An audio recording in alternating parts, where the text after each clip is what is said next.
So I'm going to be respectful with this next one. Long story short, I've had people trying to show me to other people as if they're not trying to hide it, but they're also like, this boy maybe is loved by God, or who knows what they're doing, but trying to be respectful.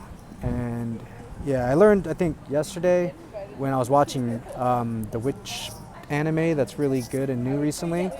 And it reminded me, it was like, remember what Magi is for, magic. And I was like, all right, if this is a meaning, it's telling me remember what God and the Holy Spirit was for. And I was like, oh yeah, I probably shouldn't be like really trying to like throw people under the bus, but I should be telling the truth. Where is my heart? Is it coming from like defending myself or loving God? I went through like a really big thought process on it all, and I do this often about everything I do. And so, yeah. But I will say this, there was a guy who sat next to me outside of the bus stop, right across Chase on Artesia before you turn. And he sat next to me. I went to get an apple pie at McDonald's. I got two because I love apple pie. And I came back, sat down, he sat next to me, and I was like, I'll give him one. This is called listening to the voice in your head, the good one at least. And so I handed it to him, and he starts giving me advice and about something that happened in his life and like advice that he got.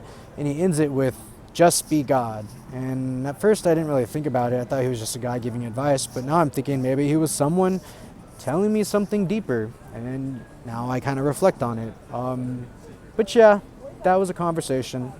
That was number 34. Number 35, laptop stolen 3 times. Yep, that pretty much says it. But the first 2 times I could say I was pretty buzzed, so I couldn't know exactly what happened, whether I left it or it was stolen. But it wasn't until the second time it got stolen that I knew that it was stolen, because I had a jogger strap backpack on, and I would jog everywhere with that because I'd almost missed the bus stop. And then eventually that night I saw a slit in my backpack the next morning. I'm like, why is there a perfect slit down my backpack, and how did it rip open when it never rips open, especially in that way? And so I was like, yeah, someone stole it. And then when I was sober, super tired from a long day of the gym, sign holding, class, a bunch of other stuff, and I was going to another class. Long story short, I fell asleep on the grass right across from PCH, Hermosa Beach, and it was comfortable. There's like a grass patch there. And then I wake up, and I don't think my bag was there. That or I left it in the AA class, and somehow, some way, someone took it, because it was nowhere to be found. And this was the 3rd time it was stolen, and they took everything, my Lumi Bible, my AirPod Maxes, but it's okay, because I know exactly what God's trying to do, and I let him have his will, not mine.